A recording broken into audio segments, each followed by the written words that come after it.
Indiana presents the brand new freewave board foil flow FW in our new test.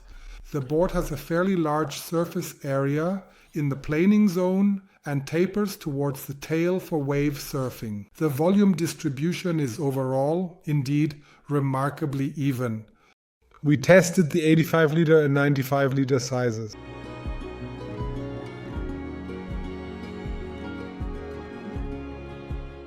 This free waveboard is specifically designed and specified for use by both absolute beginners, intermediate riders, as well as experienced professionals. For very lightweight beginners, this is absolutely unproblematic as the board is very stable against tipping. And even for heavier individuals, 90 kilos and above, a knee start or slowly standing up is no problem at all. This applies, of course, to both the 85 liter and the 95 liter versions.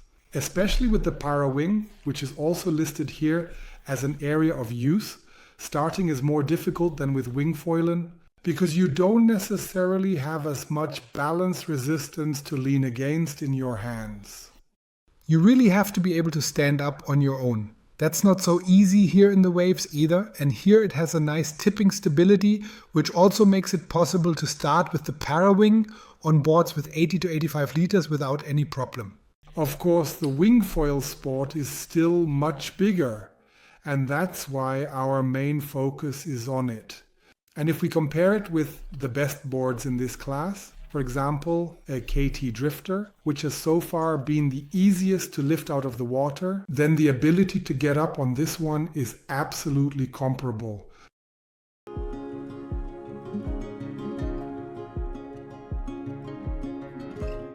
The wider surface in the nose logically helps here, as do the edges, which are only slightly rounded on the outside, not beveled on the inside, and have an almost sharp breakaway edge towards the underside. All these points lead to boards releasing from the water earlier. And let's return briefly to the displacement mode. Even at a body weight of 90 kilos, riding in displacement mode for longer periods is associated with very little instability. With a bit of practice, it's actually quite easy to balance. In the test, we actually used foils ranging in size from 950 square centimeters up to 1300. Thanks to the rather long tracks on the Indiana, the whole setup could be trimmed effortlessly. And no matter which foil was used, it never moved particularly far from the center. This is also thanks to a neutral stance position and plenty of options for mounting foot straps. And even if you don't want to use foot straps, the EVA deck always provides sufficiently good grip. The even distribution of volume is very pleasant. It is essentially responsible for always having complete control over the pitch, roll and yaw axis. With the right angles or lines which are combined here, the board is always slightly tilted upwards at the nose, so that a nosedive is prevented. The same applies to the rails, which still have a slight rounding where they transition to the bottom of the board, which means that if you even manage to catch just the tiniest little bit, your speed is only minimally reduced. And let's take a look at the board's width of 63 centimeters. That doesn't necessarily suggest that we're dealing with the most playful variant here, but in this case, the designer Gunnar Biniash has tapered the board's outline towards the tail. So you only really catch an edge if you've made a genuine riding mistake.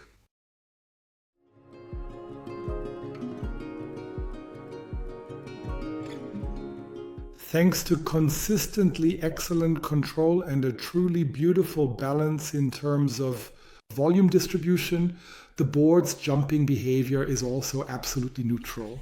We're talking about a free wave board here, but nevertheless, the all-around character of this boards is also strongly pronounced.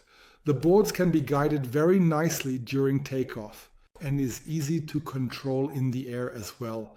For true freestyle use, the 85 liter board, the smaller size we tested here, is of course more suitable for heavier riders, around 90 to 100 kilos.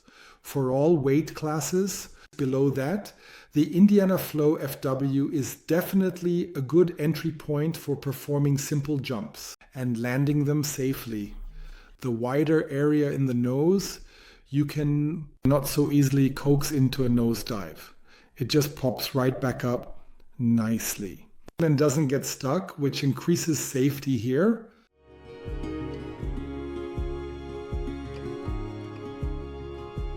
And in conclusion, of course, we can also make an in-house comparison to the previously tested wingfoil board with 80 liters, which was designed by Andy Whitman.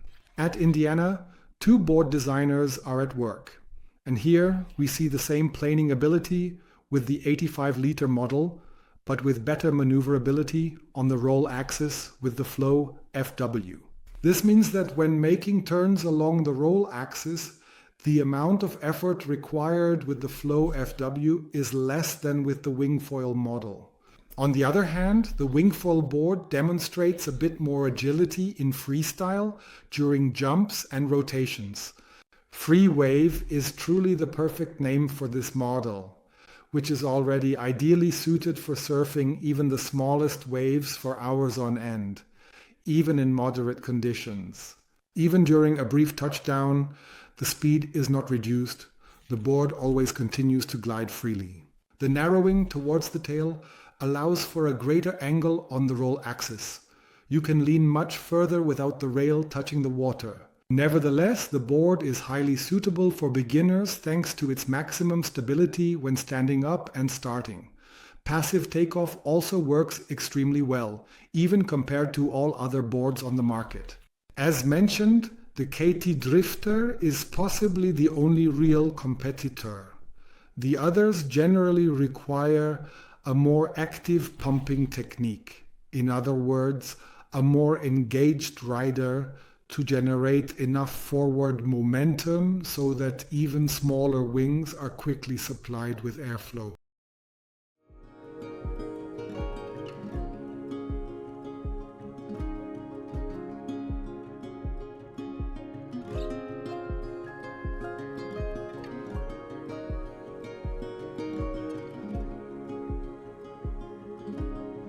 Of course, this also pays off in terms of versatility, meaning also the range of use with the parawing or when downwinding. Interesting to see how quickly you can get going here and that you don't need too much pull and power from the parawing, but that the board itself can also reach a good speed on its own. That was definitely a very positive effect that we noticed with the 95-liter model. This is roughly aimed at riders whose body weight is approximately 15 to 20 kilos less than the board's volume. So with a bit of experience, you really don't necessarily need a mid-length board for this new sport, but that's just a side note. So anyone who, regardless of skill level, basically wants to start out with more versatility in the end, even if you're more advanced and interested in waves, then this is an absolutely perfect choice, no question about it. And the great things about it is that you can, in fact, use it across a very wide range of skill levels. So there's really absolutely no need to switch quickly here at all. The whole thing is available in a very convenient and accessible way. Robust construction, an EPS carbon PVC sandwich in the deck area. This construction has proven itself very well so far. The price is absolutely reasonable. It is 1,379 euros in total.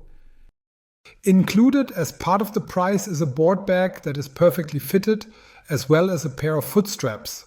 The Indiana Flow FW is one of the nicest boards, and also in terms of price, one of the most attractive complete packages in the freewave and all-round segment currently available on the market.